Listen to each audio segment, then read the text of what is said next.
మహానటుడు నందమూరి తారక రామారావు సినీ రంగంలో తిరుగులేని స్టార్ గా ఎదిగారు. ఆయనకు మనవడిగా చిత్ర పరిశ్రమలో అడుగుపెట్టిన జూనియర్ ఎన్టీఆర్ అంచెలంచెలుగా ఎదుగుతున్నాడు. తాతకు తగ్గ మనవడిగా నిరూపించుకుంటున్నారు. వీరిద్దరిలో ఉన్న కామన్ పాయింట్స్ పై ఫోకస్. శ్రమపడే తత్వం. సీనియర్ ఎన్టీఆర్ యవ్వనంలో ఇంటింటికి పాల ప్యాకెట్లు వేసి వచ్చిన డబ్బులతో పొట్ట నింపుకునేవారు. చిత్రరంగంలో అవకాశం పొంది వచ్చిన ప్రతి అవకాశాన్ని ఎంతో కష్టపడి సద్వినియోగం చేసుకుని మహానటుడిగా ఎదిగారు. జూనియర్ ఎన్టీఆర్ కూడా చిరుప్రాయం నుంచి శ్రమించడం అలవాటు చేసుకున్నారు. ఎన్టీఆర్ మనవడిగా పరిచయం అయినప్పటికీ సొంతంగా తనకంటూ ఓ గుర్తింపు తెచ్చుకున్నారు. పౌరాణిక పాత్రలపై ప్రేమ. మహానటుడు ఎన్టీఆర్ కి పౌరాణిక పాత్రలంటే చాలా ఇష్టం. కృష్ణుడు, రాముడు వంటి దేవుళ్ల పాత్రలే కాదు, దుర్యోధనుడు, రావణాసురుడు వంటి నెగిటివ్ రోల్స్ పోషించడానికి వెనుకాడలేదు. అలాంటి పాత్రలను మెప్పించారు.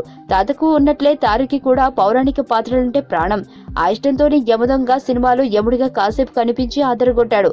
మంచి పౌరాణిక కథతో పూర్తి సినిమా చేసి అందరితో శభాష్ అనిపించుకోవడానికి ఎదురు చూస్తున్నాడు. విభిన్న పాత్రలకు సై. స్టార్ ఇమేజ్ వచ్చినప్పటికీ కొన్ని పాత్రలకి పరిమితం కావాల్సి వస్తుంది. ఆ రూల్స్ ని బ్రేక్ చేశారు ఎన్టీఆర్. నెంబర్ 1 హీరోగా ఉన్నప్పటికీ మిస్సమ్మ, బడిపంతులు వంటి క్యారెక్టర్ చేయడానికి ముందుకొచ్చారు. విజయాన్ని అందుకున్నారు. అదేవిధంగా నేటి ఎన్టీఆర్ నడుచుకుంటున్నారు.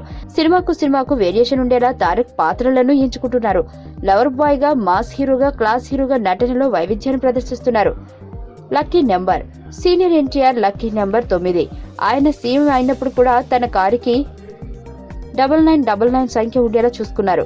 జూనియర్ ఎన్టీఆర్ కి కూడా 9 అంటే ఇష్టం. అందుకే అత్యధిక రేటు చెల్లించి తన కార్ కి 9999 నెంబర్ ని సొంతం చేసుకున్నారు. సేవ చేయాలనే తపన. తన దైవంగా పూజించే ప్రజలకు ఏదైనా సాయం చేయాలనే సంకల్పంతో రాజకీయాల్లోకి అడుగుపెట్టి ముఖ్యమంత్రి అయ్యి పేదలకు అనేక పథకాలను ప్రవేశపెట్టి రియల్ లైఫ్ లోనే కాదు, రియల్ లైఫ్ లోనూ దేవుడు అనిపించుకున్నారు నందమూరి తారక రామారావు గారు. సీనియర్ ఎన్టీఆర్ లోని సేవతత్వం జూనియర్ ఎన్టీఆర్ లోనూ ఉంది. అందుకే టీడీపీ తరపున ఎన్నికల ప్రచారం నిర్వహించారు. పలు సేవా కార్యక్రమాల్లో ముందున్నారు. Dialogue delivery. ఎంతటి భారీ డైలాగ్ అయినా సంస్కృత పదాలతో కూడినదే అయినా పొల్లు పోకుండా స్పష్టంగా చెప్పడం సీనియర్ ఎన్టీఆర్ సొంతం. ఆ తర్వాత అలా డైలాగ్ చెప్పగల నటుడు తారక్. అనవీర సూరకన్న సినిమాలో తాత చెప్పిన ఆచార్య దేవోభవ అనే డైలాగ్ ని రామయ్య వస్తావయ్య సినిమాలో చెప్పి జూనియర్ ఎన్టీఆర్ ఆదరగొట్టాడు. తెలుగుపై పట్టు. తెలుగు భాష, సంస్కృతి అంటే సీనియర్ ఎన్టీఆర్ కి గౌరవం. సినిమాల్లో కంటే బయట ఎన్టీఆర్ తెలుగు చాలా చక్కగా మాట్లాడగలరు. ఈ జనరేషన్ కి చెందిన వ్యక్తి అయినప్పటికీ జూనియర్ ఎన్టీఆర్ కి తెలుగుపై మంచి పట్టుంది. ఆయన మాట్లాడుతుంటే తెలుగు భాష ఇంత మాధుర్యమైనదా అని ఎవరైనా అనకుండా ఉండలేరు.